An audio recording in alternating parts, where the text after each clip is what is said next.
네, 의정부 아파트 화재, 이번엔 취재기자와 함께 상황 짚어보도록 하겠습니다. 사회부 김웅래 기자 나와 있습니다. 네, 지금 앞서 전해드렸는데 리포트를 통해서요. 오토바이가 최초 발화점으로 지금 지목이 되고 있습니다. 어떤 부분 때문이죠? 일단 저희가 이 오토바이에서 발화됐다라는 사실이 확인되기 전에는 경찰, 소방당국 이쪽에 확인해서 아파트 1층에 있는 우편함 쪽에서 화재가 발생했다라는 보도를 전해드렸습니다. 그런데 현장에 있는 CCTV를 경찰이 입수를 해서 16개 CCTV입니다. 입수해서 분석을 해봤더니 우편함 바로 앞에 있던 이 사륜 오토바이에서 불이 시작된 것을 확인을 했습니다. 그리고 그 오토바이에서 50대 김모 씨가 안장을 만지면서 내려서 아파트로 들어간 것까지 확인이 됐습니다. 그런데 이 김모 씨가 오토바이 안장을 만지작거리면서 무슨 행동을 한 것인지는 파악이 안 됐고요. 그리고 김 씨가 그 해당 아파트, 화재가 난 아파트의 주민인지 여부도 아직 확인이 안 됐습니다. 지금 김 씨도 화재로 인해서 다쳤기 때문에 병원에서 치료를 받고 있습니다. 그래서 부상이 회복이 어느 정도 되는 대로 경찰이 조금 더 심도 있는 조사를 진행할 예정입니다. 네, 오토바이 주인도 지금 부상을 입은 상황이어서 곧바로 그렇습니다. 조사는 좀 힘든 상황이군요. 네네.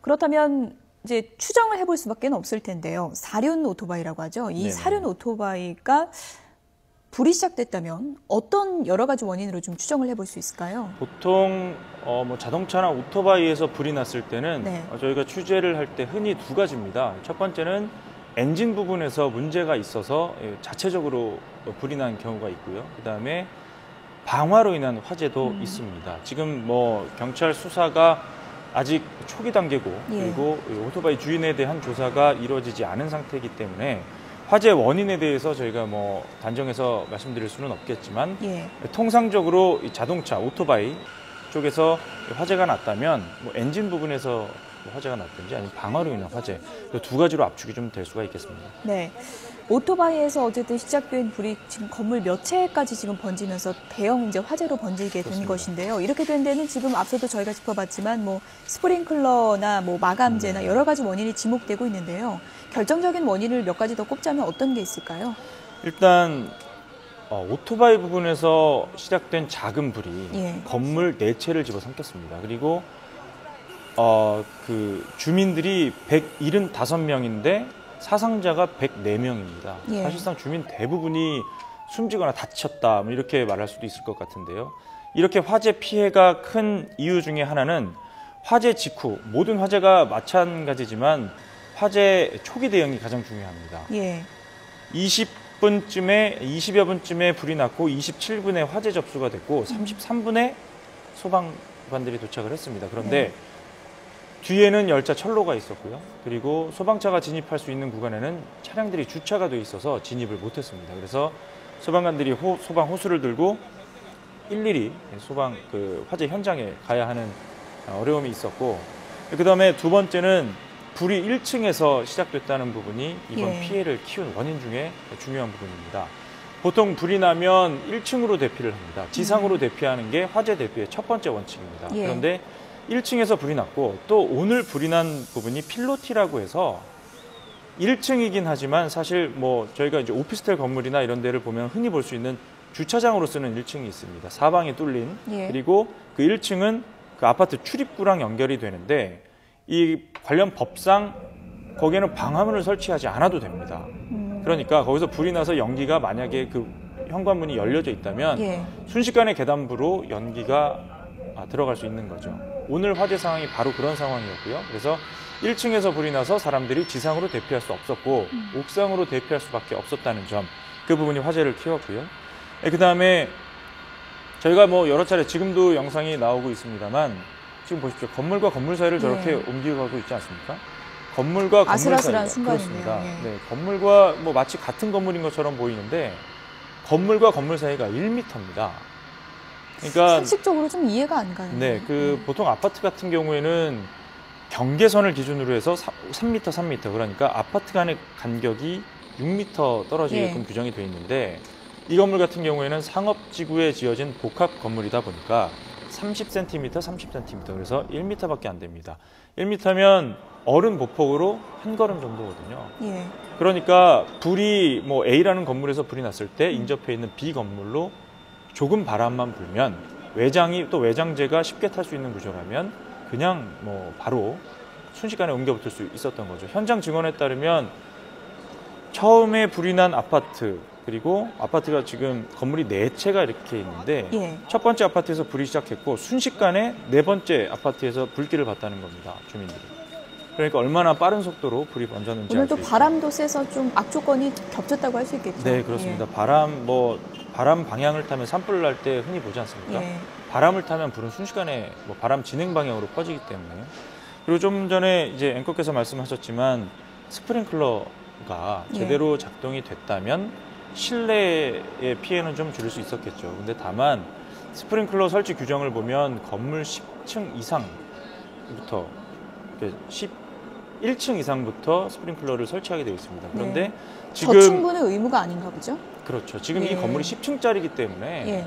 그러니까 11층짜리 건물서부터 스프링클러 설치를 의무화하고 있어요. 그래서 이게 지금 10층짜리이기 때문에 스프링클러가 있는지 없는지 아직 확인은 안 되지만 설치가 의무화되어 있지는 않습니다. 그리고 예. 스프링클러 자체도 집안 내부의 열을 감지해서 작동이 됩니다.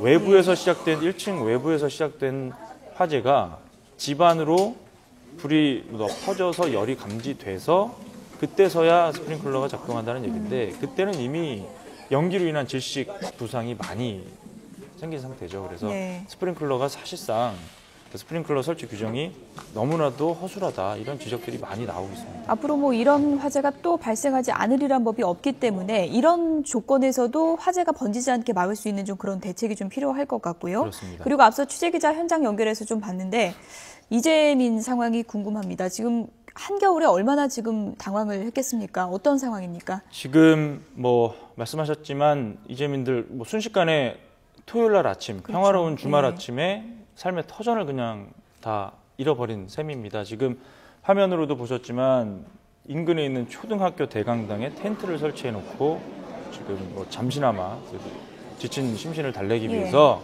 지금 준비를 하고 있는 모습이었는데 지금 일단 의정부 시 차원에서 몇 가지 시장이 직접 나서서 약속을 한 부분이 있다고 합니다. 지금 현장 기자로부터 전해들은 내용인데요. 일단은 그 부상자들을 위해서 치료비 보증을 서겠다 이렇게 약속을 했습니다. 지금 병원 쪽에서 이 수많은 환자들을 치료하기 위해서는 치료비에 대한 보증이 좀 있어야 된다라고 요구를 했고 예. 시 차원에서 보증을 서겠다 병원 측에 이렇게 얘기를 한 상태고요. 그리고 안타깝게 돌아가신 분들 이 유가족과는 장례비 논의를 신속하게 논의에 착수를 해서 좀 신속하게 진행을 시키겠다 이렇게 약속을 했습니다. 그리고 지금 삶의 터전을 잃은 이재민들을 위해서 임시 거처를 어떻게 마련할지 예. 이 부분에 대해서도 이재민들과 논의를 하고 있는 것으로 좀 전해지고 있고요. 지금은 추위 속에서 막 텐트에서 지금 그렇습니다. 불편하게 생활하고 있지 않습니까? 그래서 예. 인근 의정부 시내에 있는 그 숙박 시설들을 동원을 해서 네. 한동안 머무를 수 있도록 하는 방안도 지금 고민을 하고 있다고 합니다. 일단 의정부시 그리고 소방 쪽이 워낙에 지금 이재민들이 상황에 대해서 궁금해하고 답답해하는 상황이기 때문에요. 오전 11시 매일 오전 11시에 상황 브리핑을 하겠다 이렇게 설명을 했습니다. 지금 당장 급한 게 치료비도 있겠지만 머물 곳도 필요하겠지만 네. 돌아갈 곳에 대한 그런 문제도 있지 않겠습니까? 지금 아파트가 상당히 이제 훼손됐기 그렇습니다. 때문에 저 부분은 어떻게 할지도 그 부분도 좀 앞으로 논의가 되겠죠. 일단 예. 의정부 시장이 약속한 부분은 안전 진단만 끝나면 예를 들어서 화재가 나면 붕괴 위험성이라든지 예. 여러 가지 안전 문제가 있기 때문에 이 부분에 대한 전문가 진단이 끝나면 끝나는 대로 곧바로 우선 그 집에 있던 그 주민들부터 아파트 확인할 수 있는 예. 그 방안을 마련을 하겠다 이렇게 약속을 했습니다. 지금 얼마나 집안 사정이 궁금하겠습니까? 그렇죠. 그래서 이재민들이 요구를 한 부분이고 의정부 시장과 경찰, 소방 쪽에서 그렇게 약속을 했다고 합니다. 그리고 일단 월요일은 지나봐야 될 것 같은데요. 월요일 날 소방, 경찰 그리고 가스 안전공사 이런 관련 그 관계 당국들이 다 나와서 예. 합동 감식을 한다고 합니다. 예. 합동 감식이 끝나고 어느 정도 안전성이 담보만 되면 곧바로 집안 내부는 좀 확인을 할 수 있을 것 같습니다. 네. 무엇보다 이제 중요한 게 화재 원인도 이제 파악을 해야 될 테고요. 그리고 또 네. 부상 입으신 분들 치료가 급하겠지만 또 이제 한겨울에 피해를 입은 이재민들에 대한 보상 대책 좀 빨리 마련이 돼야 될 것 네네. 같습니다. 지금까지 사회부 김웅래 기자였습니다. 수고했습니다.